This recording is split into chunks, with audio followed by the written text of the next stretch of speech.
My guest on 12 Minutes With is British Guyanese businesswoman and campaigner Gina Miller. She made headlines after she successfully challenged the British government in two constitutional landmark rulings after the Brexit vote in 2016 and later in 2019. Thank you for joining us, Gina Miller. To begin with, can you remind our viewers what legal action you took against the British government over Brexit following the June 2016 referendum? And can you distinguish for our audiences between your personal stance against Brexit and the legal basis for these cases? Yes, lovely to join you. My personal opinion then and remains that we should have stayed in the EU, but that is completely separate from the process, the legal process and the constitutional requirements.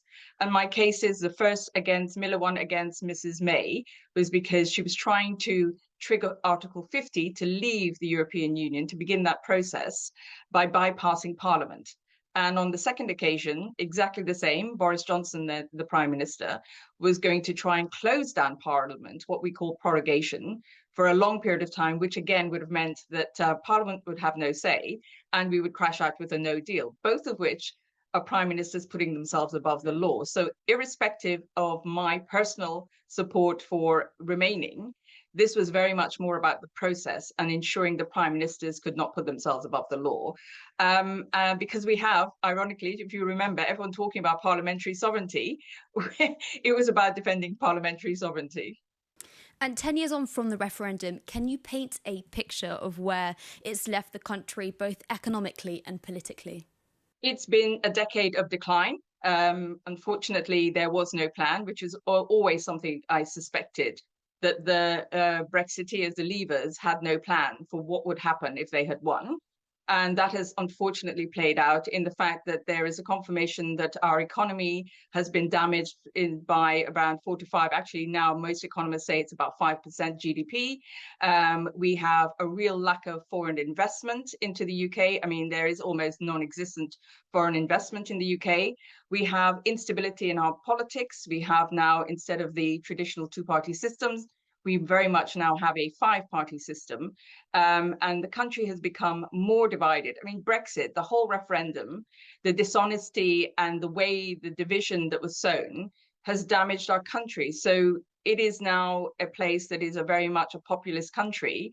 So my view now is about what happens for the next 10 years. So we have to look forwards.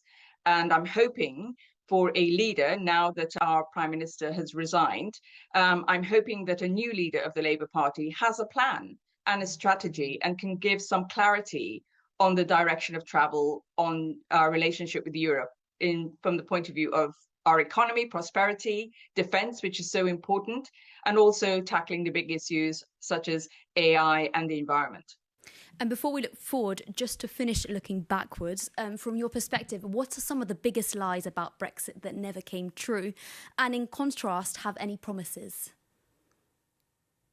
The biggest lie was about Turkey joining. Those posters that Leave Remain, that we would have hundreds of thousands of people coming across our border, they were fabricated lies, and they were images that were generated that were not true. The idea that leaving the EU would suddenly solve all our domestic issues, it was just an excuse, a cowardly excuse for putting off the real hard work that needs to be done when it comes to the domestic issues that we had and were deepened after the global financial crisis. The lies on that it would end immigration, all it's done, and we can see that, we've had the highest levels of legal migration post-Brexit than we have ever had, close to, depending on your figures, somewhere between 600,000 and 1 million people that are ex-EU. So the idea when I was going around the country that was being sold by Brexiteers is leave the EU, stop our migration problems. It was a lie. And then the 350 million that we would save for the NHS was a lie. There were so many of them. Do you believe that the Labour government has made positive strides when it comes to mending its relationship with the EU? And do you think that Starmer's resignation will weaken ties or be an opportunity to strengthen them further? I have been very disappointed that Prime Minister Starmer was much not clearer on what he called about his realigning.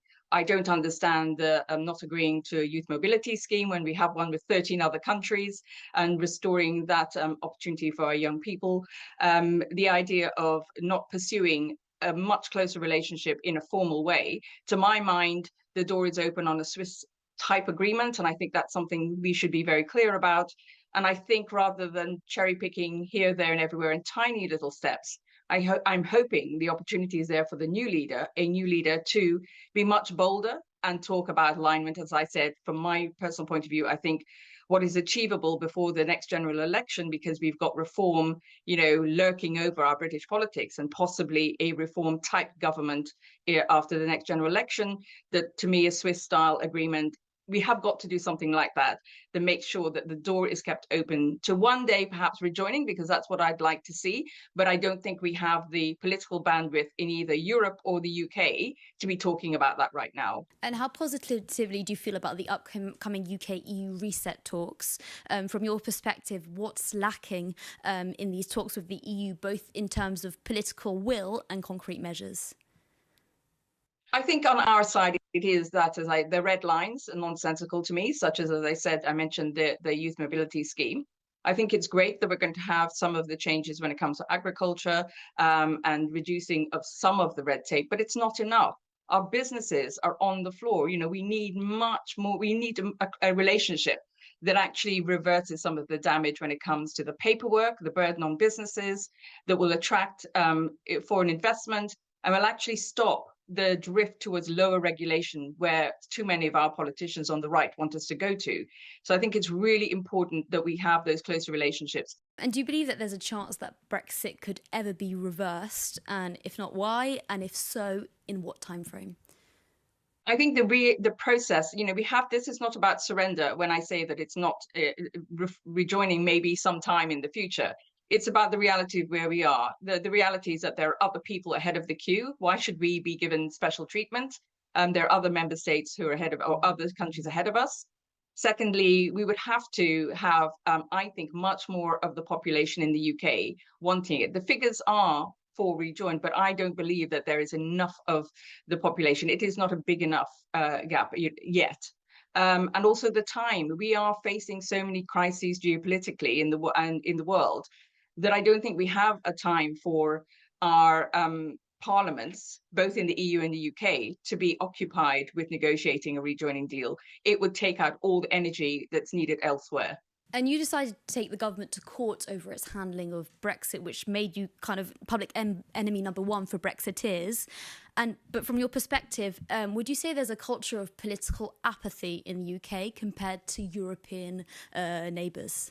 The one positive, if there is one positive from Brexit, is that as a country, ordinary people in the street didn't really talk about politics as they do in Europe, as you do in your European member states.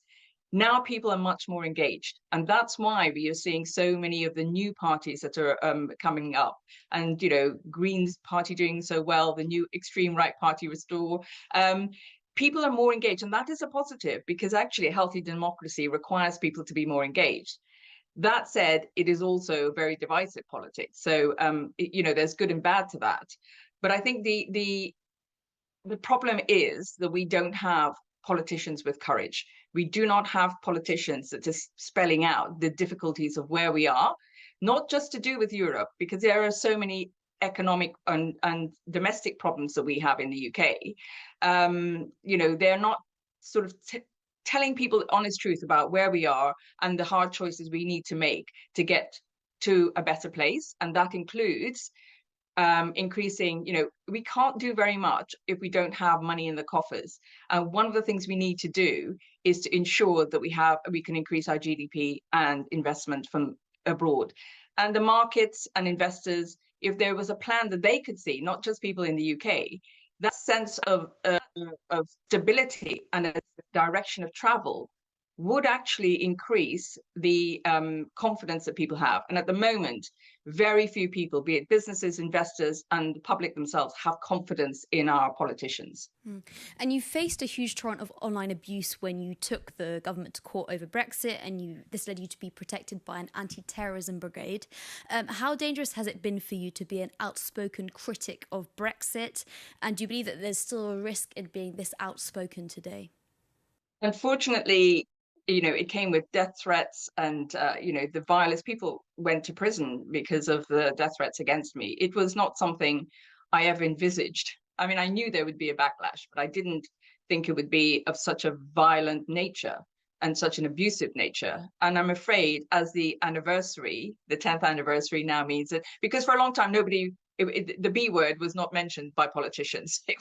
They were too frightened to mention it. Now with the anniversary this week, since last week they have done, and the abuse has increased that I've been receiving. And oddly enough, I'm getting it from both sides this time. I'm getting it from the Leavers because they're saying, oh, she's going to try, their hatred hasn't gone away. And I'm afraid the Reform and Restore Party, because they are whipping up all the anti-migrant and the divisions in our country and the anti-EU settlement sentiment, then that I get a backlash, that it has a consequence for me. But also the Remainers are not happy with me either, because they think we can just rejoin tomorrow, so I take a pragmatic line, and I believe we have to look at process, and we have to be honest about what that process means to people. And that tends to be a very unpopular place to be from either side. But I think it's important that someone fills that gap, and I will carry on doing that, because we cannot get to a better place until we talk about what is needed. And I have to say, whatever happens next cannot be sneaked through the back door. And that's one of the things I think was wrong that the Prime Minister Starmer was talking about, was that change would be done through what's called secondary legislation, so it wouldn't be debated in Parliament. As I said, and I defended the parliamentary sovereignty, I think any realignment and changes that come in the future need to be transparent and in the open and debated by Parliament. It can't be through the back door. Thank you very much, Gina Miller, for joining us on Euronews.